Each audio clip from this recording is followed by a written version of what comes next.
Hello, everybody. I'm Kyle Van Vors. You're watching The Competitive Mindset, where, as you probably know if you saw the first two, we talk to competitive players across all card games and just kind of see how they think, because usually they think a little bit differently. Today, we have the most different of all thinkers. He looks confused right now on the screen. It's Bryan Lue. Bryan, how are you? Doing real good. All right, let's keep a smile going. You looked dazed and confused before before I pass it off to you, Bryan. I don't have my video on for Bryan, so he won't know this until he watches the video afterwards. But my hair looks great, so that's a nice start. Bryan, a lot of people know who Bryan Lue is. He started all the way back at WGPLA. That was before you were on Tavern, the team, and he got fourth place. He shouldn't even have gotten that far. I mean, I Bryan, really shouldn't have. Bryan was not a I good was really player. trash back then. I'm still trash now. Maybe, yeah. We're still trying to figure that one out. But anyway, so he missed his World's invite at WGPLA. That's right after WGPLA. That's when Tavern picked him up. And when I say Tavern picked him up, I mean I did. It was literally just me back then. We were super tiny. A lot of people don't know this, but Bryan is like an OG. Like you've been with Tavern for the beginning, right? 6 months or whatever Yeah. we've been. So trained the guy. I didn't. Christopher Welch, if he's watching, we call him Welchy. Bryan, learned a lot from him. Tightened up his play style a little bit, both in the game and out of the game. Right, this is that mindset stuff. Like how do you compose yourself in a competitive environment? We're going to talk about that a little bit. And then he went on to get third place at WGP Houston. He got top 16 at Worlds. He's an ARG state champion and top 8 at ARG Anaheim. Probably his least favorite credential is his top 8 at ARG Anaheim. I really should have at least broken into top four. That last match was pretty bad for me. Yeah, it was. It was terrible. It was hard I to missed watch. lethal. Yeah, If anybody didn't know. yeah, he missed lethal. Silly guy. But hey, we all make mistakes, and actually, a really good way to start off this little interview we got going on is competitive play, right? So, Yep. a lot of times, like we talk about the difference between the casual player, and we talk about the difference between that and the competitive player, right? And it comes down a lot of the time to what standard do you hold yourself to, right? So when a competitive player, like you example, like when you go into an event, what are you shooting for every time? I'm looking to win. First At the very place. least, I feel like I'm capable to win, so I should at least aim for that. Right, absolutely. So you're gunning for first place. Right. Now, at what point? So, for example, in WGP Houston, right? You lost. What was it? Round 4 or was it round 6? It was around four. Round 4. Okay. You lost your game round 4. So a lot of times, what ends up happening is we all talk about getting put on tilt, right? That's for those of you who don't know. That's when something happens, you lose pretty rough, or even something externally happens, and it changes your mindset and it starts putting you in the path of just losing most of the rest of your games. So let's talk about Houston, for example. So as when you're in an event and something doesn't go your way, it doesn't go as planned, how do you avoid getting put on tilt, so to speak? A lot of it's just like, so first you have to identify whether or not it was your fault. Like if it was like something that you couldn't control, like variance, you just have to realize that there's not much that you could have done about Right. it. And because if that's the case, then you shouldn't be on tilt because it's something out of your control. If it was something within your control, like a misplay or whatever, just reflect on the mistake, try and analyze it, and make sure it just doesn't happen again. And that's the only thing that you can really do. Yeah, absolutely. We talked a lot about variance with Ernest last week, right? It's losing to your own variance. And the thing with that is that goes all the way down to deck building as well. That's what we were talking about with Ernest. Yeah, absolutely. You can get put on tilt very, very easily. Like if you're not a very seasoned competitive player, when things aren't going the way you planned, but also when things are going better than planned, right? So Right. for you personally, I don't know if you run into this. I know a lot of people do. Um, do you ever find yourself where you feel like you're performing a little ahead of where you should be, whether it be in a match or even like at an event? Sometimes, a lot of the times it's just like, you see a line of play and you're just like, wow, I can't believe I actually saw that line of play. And you just like feel like kind of lucky that you just got there, you know. Right, right. Like, do you have an example of that on top of your head? I guess this would be Anaheim, where I decided to shoot my own Gilderai to have lethal. Oh yeah, okay. That's a good one for Yeah, sure. But using your bow. yeah, using your own bow. Right. Now, another thing with you, Brian, and we're going to go on to the next topic I wanted to talk to you about. This is where I think you're strongest, probably, is deck building. Yeah, Right? Like a I lot. would consider myself probably a better deck builder. Yeah, definitely. I say that like a jerk. Like, yes, Right. definitely. Bad player, good deck builder. Like I think like as a player, I'm definitely a little bit above average, maybe, but like I'm definitely not as good as like some of like the Right. better pilots. Because you can be an above average player Hmm. and play the deck everyone else is playing, and you might get top 16. It's when you bring the better deck that you're actually going to be getting into, top 8, but even like top 4, first, whatever, right? So Yeah, I want to go back a little ways. I want to talk about Houston. sure. So tell me, because for Houston, it was Bahamut format, right? And for those of you who don't know, they called it Baja Blast, and you just basically flip Bahamut turn 2 or 3, and you just go face. Like, it was super aggressive. And what was crazy is there was all these mirror matches. It was a one deck format, right? So you're playing all these mirror matches, and every little thing you did mattered, like a insane amount, right? There's a lot of math involved. Mulligans were really important too. Yeah, very important. Now, you went into Houston not playing Baja Blast. You still played Baja, but you didn't play Baja Blast. So That's right. the deck, for those of you, if you look it up on Tavern, you'll see it there. WGP Houston, he got third. It was Granny Bahamut. So you were running Little Reds to fetch out Grannies and blocks, and you're dropping Guebers as well. Tell us a little bit about the construction of that deck, when you felt, like, at what point did you feel like that was a deck you needed to take to Houston?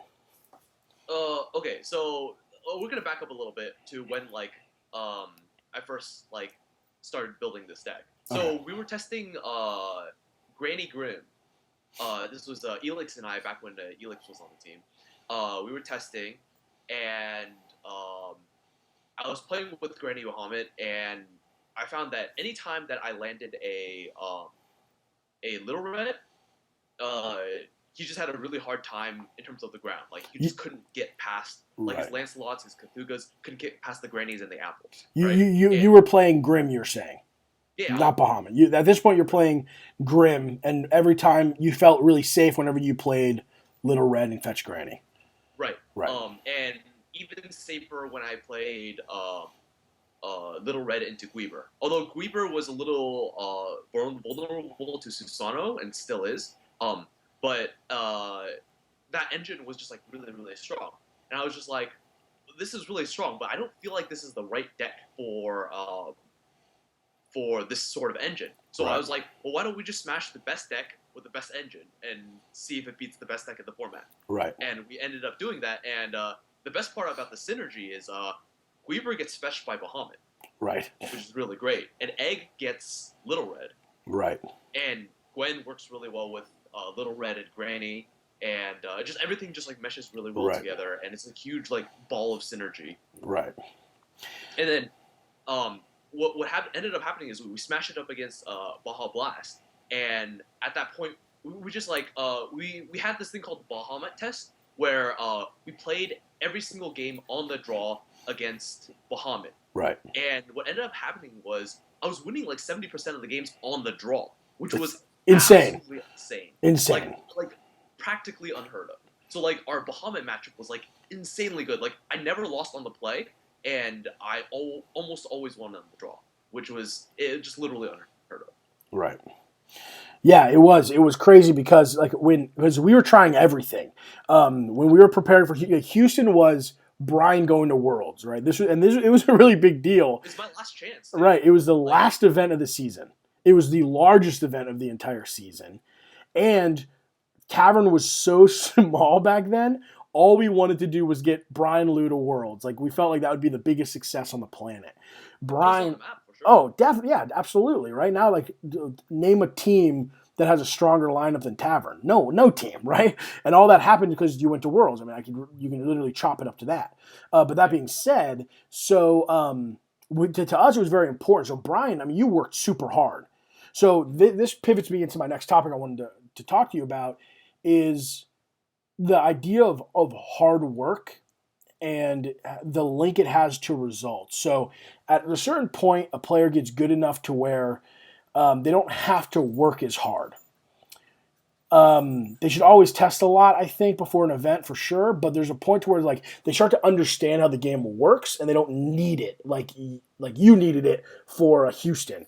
Where's that point, and how does someone validate that they've reached a point in their competitive career where they can kind of lighten the gas pedal a little bit? Um, I honestly am not quite sure how to answer that because I'm not even sure if I've reached that point yet. Um, uh, yeah, it's. I mean, you just have to be able to see the game in a really broad context. Right. Like being able to see how each of these pieces match up together. Just having an understanding of a lot of the core concepts such as card advantage. Let me think what else. Basic deck building, basic synergies. And then you can get into more advanced deck building, stuff matchups, meta predictions. And that's just all sideboard basically. Right. And just kind of matchup coverage. Right. Is the main thing as well. Yeah, that's interesting too because what I think about is my instinct initially is you just always have to practice a lot. You always have to work really hard. But then you have people like Zach Tufford who will slap together a deck the night before and he does fine. So it becomes a point to where your mechanics and your fundamentals are so strong that it makes up for lack of preparation. Now, not most people aren't even near that, right? Most people who are watching this and just in the game in general and all card games need to work hard before every single event. But deck building is a huge part, and that meta prediction that you're just talking about is a huge part of every event you're going to. You got to be able to predict the meta. New sets dropping, right? Yeah, new sets dropping. We got a new set coming out in a week.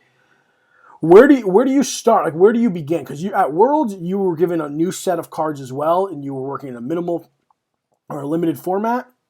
Now we're going into a brand new set dropping, and we're going immediately into welcome to New Frontiers. Where do you start when it comes to deck building? Okay, so we start with what cards we think in TTW are going to really make an impact. And the obvious ones are going to be stuff I don't know, Scored and Reflect and Burn to Cinders, just the clear, very good cards, Change the World, stuff like that. You can start there, maybe see if those are more powerful than the current options. Right.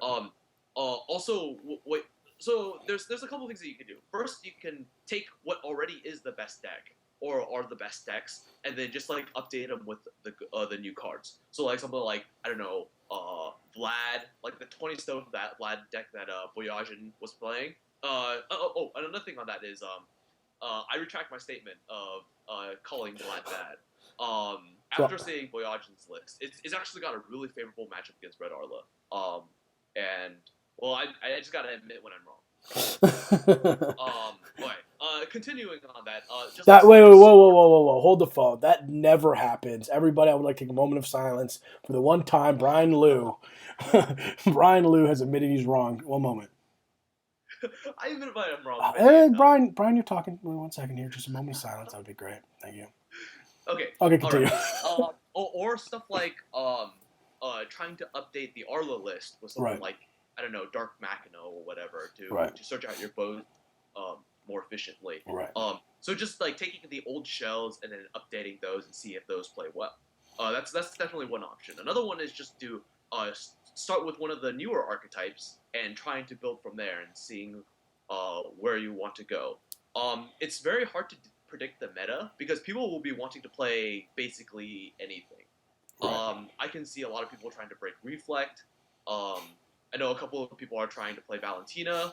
good luck to them. I really don't think that's gonna happen. Are you gonna have to say that you were wrong and Valentino was all super great? Um, Valentina's a little too slow. Like, I don't, I don't really see a way for it to be good. Well, here's the question. So let's talk about card analysis because you're talking. We're talking about a lot of cards, new cards in TDW. How do you tell is this going to be a card that's going to have a huge impact on the meta? Okay. Uh, so the first thing I personally look at is the mana cost to power level ratio. So like if a card is powerful, more powerful than it should be costed, then it's something that should be considered. Okay. For example, I would say, what's a good one? Bow. Bow's a very good example, actually. It's just like Bow with 4 counters. It does too many things for 0 mana. So it's a very undercosted card. That's a card that clearly can be broken. Right. So now, like when you look at the new set, like let's say for example, what's it called? Something Foundation. What's that called? Card called? Laying the Foundation. Laying the Foundation. So let's talk about Laying the Foundation versus Bow. Like let's look at both those cards because people were hyped. I think the post about Laying the Foundation had over 300 comments on it. People flipped out about this card. Let's talk about that. Laying Foundation for a second. Sure. Yeah. So it's a 2 mana card in blue. That draws you 3 cards and puts 2 back on top. It's very reminiscent of a card, a Brainstorm from Magic the Gathering. Right. And okay, so here's the thing about Brainstorm is Brainstorm's only good if you have things that shuffle your deck, right? So Laying the Foundation would belong in a deck like Grim, maybe Machina, or just like something that inherently can shuffle your deck a lot of times. There aren't a lot of decks that actually shuffle your deck a lot of times. I can only think of a couple of cards that search in the set currently, like Rook Egg and Dark Machina. But apart from that, like you don't have very good ways to shuffle after you've played Lay the Foundations. So is that the main problem you see with it? Well, it's not just the main problem. 2 mana is also a lot for a cantrip.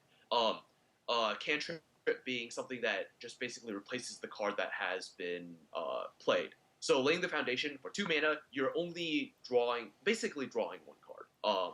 If you're looking at just raw numbers. Well, it's very similar to that card in Hearthstone that Warrior gets, Tracking, where you look at 3 and you pick one. Hunter, excuse me, yeah, Hunter. Where you look at 3 and you pick one, except the difference there is it costs 1 and you shuffle the deck. So yeah, that's more like Ponder in Magic, but this one is draw 3 and put 2 back on top. A lot of times what you can do is you can draw 3 and put 2 cards from your hand that you can't be using anymore and shuffle them. The problem with this is just like it's just so much worse than a lot of the other effects in Enforceable. Like Cheshire Cat does it for 1 mana, draw 2, put 1 back, and Guinevere draws you 2 cards and puts 1 back for 0 mana. So I mean, it sends it to the grave. It's just going to be outclassed. Also, another thing to consider is it's in blue. And blue sucks. Jeez. What about all the new cards they got? They got the one that goes in, kills his Regalia draw. Talk about that. That's pretty good. That's definitely like an improvement. Do you not think that blue got enough in this set to take it to like a more competitive level? Okay, so the thing is like you have to think about what blue does. Like blue's color identity is literally draw cards and bounce stuff. It doesn't have any hard removal. It doesn't have any very good creatures. Like, there's not very many good, cost-efficient blue cards. The only ones I can really think of are, like, Cheshire Cat. And that's it. And Cheshire Cat, it's got a terrible body. It does block very well, but, like, apart from that, it doesn't actually help you advance your board state. It gives you a little more card advantage. So none of these cards actually advance your board state. They only generate card advantage, which is already plenty in Force of Will, and they also only only buys you a little bit of time. We don't even have a very good bounce spell. Like Send Back is almost an unsummon, but it's not quite because you can't leave up 1 blue mana and then bounce their guy when they play something huge. Like that's what you want in unsummoned. Right, but isn't bounce back's a chant, right? It's not even instant. Yeah, it's because it's a chant that it's not as good. Right. So you have to use it on your turn. Right. And here's the thing. Actually, I want to talk about that for a second too, because I was thinking about this the other day, or maybe we were talking about it. I forget. But it's interesting because yeah, you can bounce something like refrain will bounce something, uh, and so will send back. It'll bounce something. But here's a big problem: is if the card gets value when it hits the board, then refrain bouncing it's not going to be that great. Are you going to bounce back a little dread? Right? We were talking about this. No, you're not going to bounce back a little dread. Little dread I mean, there are does situations where you might bounce back a little dread, but all of them don't seem. It's not too great. right. Yeah, exactly. Like it has to be because you need to win or something. Like it's never like you never want your opponent. You really need to buy that extra turn. Right. Exactly. Like when little dread hits the board, they're usually 2 for 1 you, and that's just not good for you. Send back is even. So, yeah, that's true too. The biggest problem with send back is a lot of these cards, especially in red, just have swiftness. So like, yeah, you can bounce it back, but they already did damage to you. Like, they totally got value from it. So they're like, oh, yay, exciting. I get to do this again. Like, I think that like send back can be good against cards like Mephistopheles, but any card that gets value when it's played or the turn it's played for send back isn't good. And for refrain, it's not good if it gets valued when it's played. And you also can't like deal with swiftness creatures very well, like big swiftness creatures, because it's at chance speed. Right. Like you can't just like hold up a blue and then they play their thing and then you just bounce it back to them. So like, you can't bounce back a blazer to like time right, them, right. Yeah. So that brings me to another topic here because since we're talking about like the shift in the meta, you talked a little bit about blue and whatnot, but we talked about bow earlier. Some people are talking about bow and saying it's not going to be that great anymore because most people agree. Last format, bow was meta warping. Yeah. Absolutely. What's happening? What's going to happen to bow in this format now that things are changing? Okay, so the thing about bow being strong is that you kind of have to give up having a good J ruler. Like Arla as a J ruler, kind of sucks. Right. Like, she's a 9/7, which is a decent body, and and you can flip her sometimes, but a lot of times she just sits there and does like literally nothing. Like she doesn't have a front side really. You never really use her backside.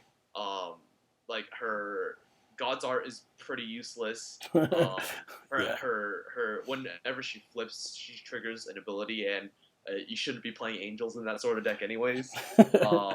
Wait, actually, such terrible J rule. Quick question: in an event, have you ever used her God's Art? I haven't. I don't even flip that often. I don't flip that often either. Yeah, yeah. I mean, you should be flipping like decently often because it is a finisher. Right. But yeah, the God's Art just like never. Yeah, never. You use her for 4 counters on bow. Right, and that's basically it. She's an anthem that says your bows get 2 more counters. Right. Which is pretty good. Right. With dealing with everything in the meta. But now that the meta's kind of shifting, like you have stuff like Burn to Cinders, which is pretty strong. Right. Which automatically deals with Arla, and you have stuff like Reflect Refrain, which does a lot of things just by herself. Right. Like without having to, like she just does so much for free. Like so, like you're just gonna get outpaced by something like that. Right.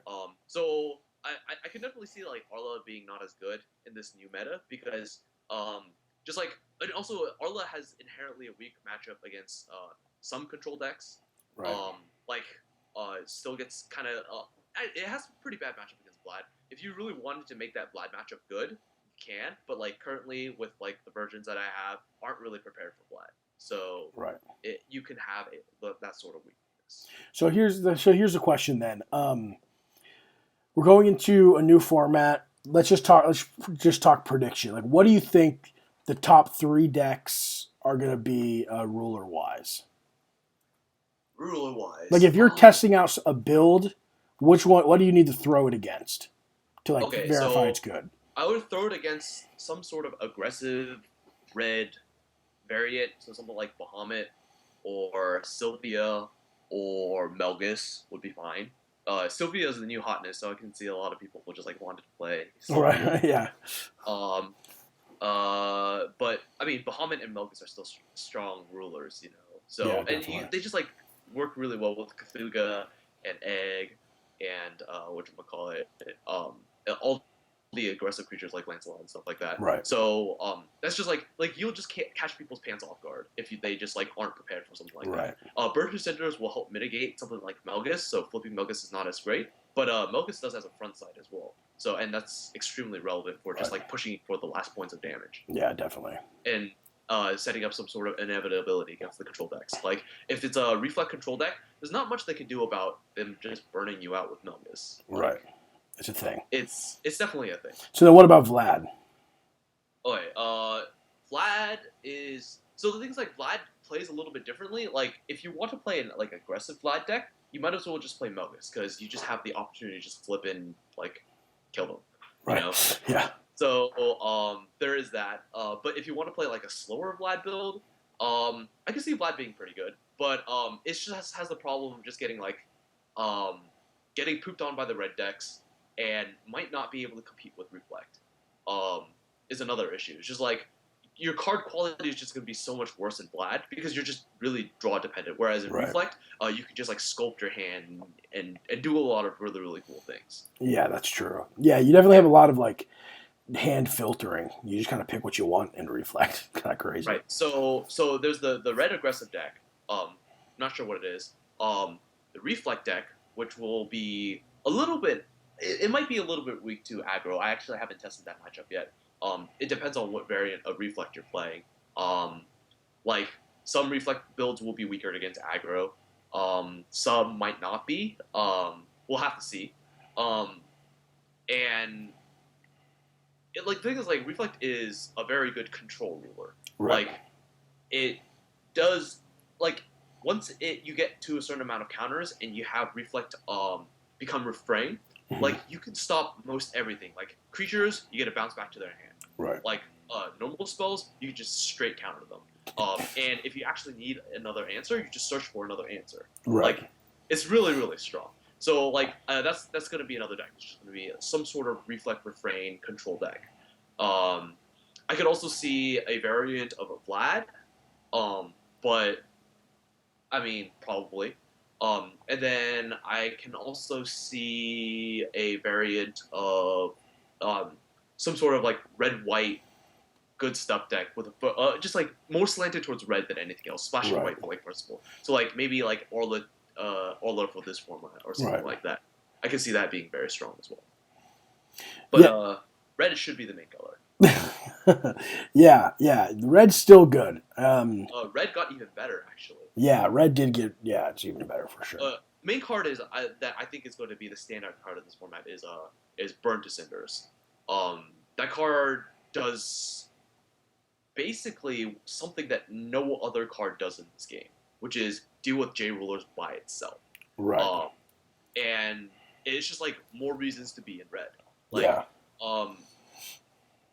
you can, like, even if they do have Maribel, you can shoot it with a Thunder, then Burn to Cinder or something. It's just like it's just very, very efficient in what it does, and plus it just has so much coverage for a lot of the really, really good cards already in the format that aren't J rulers. For example, Lancelot is very good coverage against that. It hits Rook Egg. Yeah. Like it never hits the graveyard. Yeah. It hits. Let me think what else it hits. Gwaine, which is also a good one. It doesn't hit Gareth, but